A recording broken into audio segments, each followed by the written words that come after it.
Hi, I'm Mari Labad and welcome to my YouTube channel, Mari's Corner. Right now, I have with me a very familiar face. Of course, the hip-hop icon, Mr. Andrew. Yeah. Hi, Sir Andrew. How are Marius you? Corner. How are you? I'm okay, okay. Uh-huh. And it's been a while na walang masyadong in-depth interview kaya siguro I'm looking forward to this one. And sigurado ko mag-enjoy ako sa mga katanungan mong nagbabag. I've heard you just arrived from the US. From the US and of course Japan. Anong, di ba yung award ka natanggap from the US? Oh, this Can coming you expound more on this? November 25. Okay. It's the America Gawad Awards, Gawad America Awards, and it's gonna be in Hollywood, and ang ano ko doon is the rap icon of the Philippines. So so Congratulations. I like to thank the award-winning body for giving me that chance and opportunity to be in the roster of their awards night. Pero wala kang show gagawin doon? Wala Just to receive- naman. Oo. Yeah. Anyway, talking about the show, I've heard you're gonna have your own first concert after Nako. more than 30 years. Maniniwala ba kayo like after 24 years? Kaya nga wala nga naniniwala eh. Wala nga sumiseryoso eh. Bakit ang Ito, tagal? take a look. Di ba, usually pag artist, di ba? Yung cover artist. You know what? Nag-hit na yung yung kanta mo. Nag-hit na yung album mo. Kailan kaya ang first major concert? Di ba yun ang tanong? Oo, ganun talaga. 34 years na wala pa rin akong first major concert. Ano ba? Bakit? Yun na nga, kaya hindi sanay ang tao na nung nagsasabi ako, nag-a-announce ako, mga kaibigan, it's gonna be my first major concert in 34 years. Parang, teka. 1990 ka nag-start, Oo, right? bakit? Oh. Bakit? 2024 na ngayon, bakit? 34. Di ba, parang, ha? Ngayon ka, the first major? Really? May mga really pang kasama. You know? So, yun na nga, why? Number one is because, syempre, it takes a while for you na magkaroon ng chance na makakita ka ng producer na bibigyan ka ng laya, bibigyan ka ng freedom para i-express ang sarili mo artistically and in a very artistic way. Hindi lahat ng panahon at araw, dumarating yung panahon na yun. Once in a blue moon. Kaya nung dumating yun, it took me 2 coffees and 1 dinner. Sign ako, okay kami. And that's courtesy of Mr. Jonathan V. of Ticket One. So, nag-enjoy ako sa kanyang invitation sa akin na, Drew, give me your idea for a major concert and blah blah blah. And bibigyan kita ng free hand to do that and to execute that. Wow, thank you sir, thank you. So doon, nainganyo ako. Then that's the reason why meron na kaming first major concert. And the title is One Time for Your Mind. Yeah. What's the rationale behind this title? It's gonna be a simple meaning of one time, isang beses, para sa iyong isipan lamang. Okay. Huwag mong isipin na ito ay may second night, may third night, no. One night Walang only. repeat? Walang repeat. One night only. You miss it, you miss it. Ganun yun. So, and then let the people decide. Yung manonood, yung magkakaroon ng chance na manood, let the people decide kung, wow, nag-enjoy ba kami? Yes.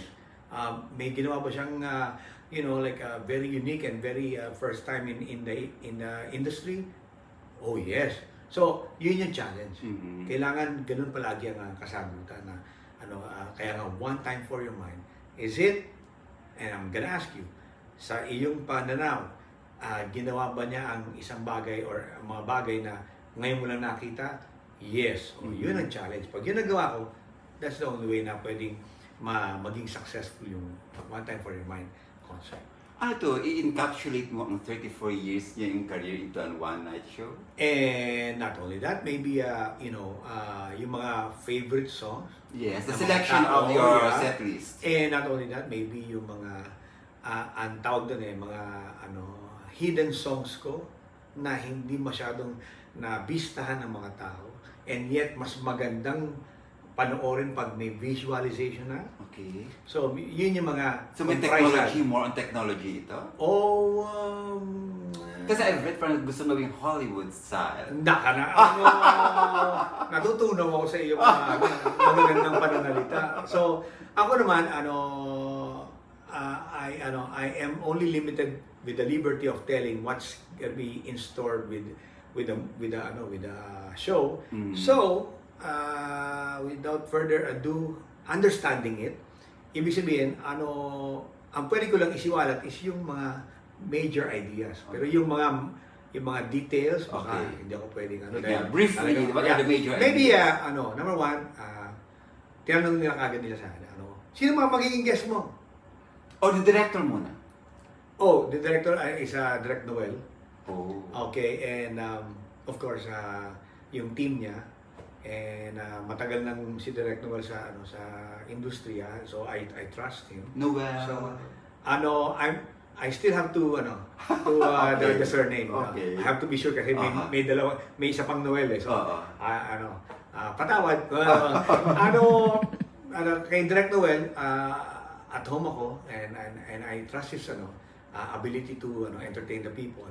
And yet mas natutuwa ako dahil yung team niya ang kasama kasi matagal na rin silang kasama and adjoined with Ticket One. Okay. So para sa But you're first time to work with them. Yeah. So para sa akin, hindi na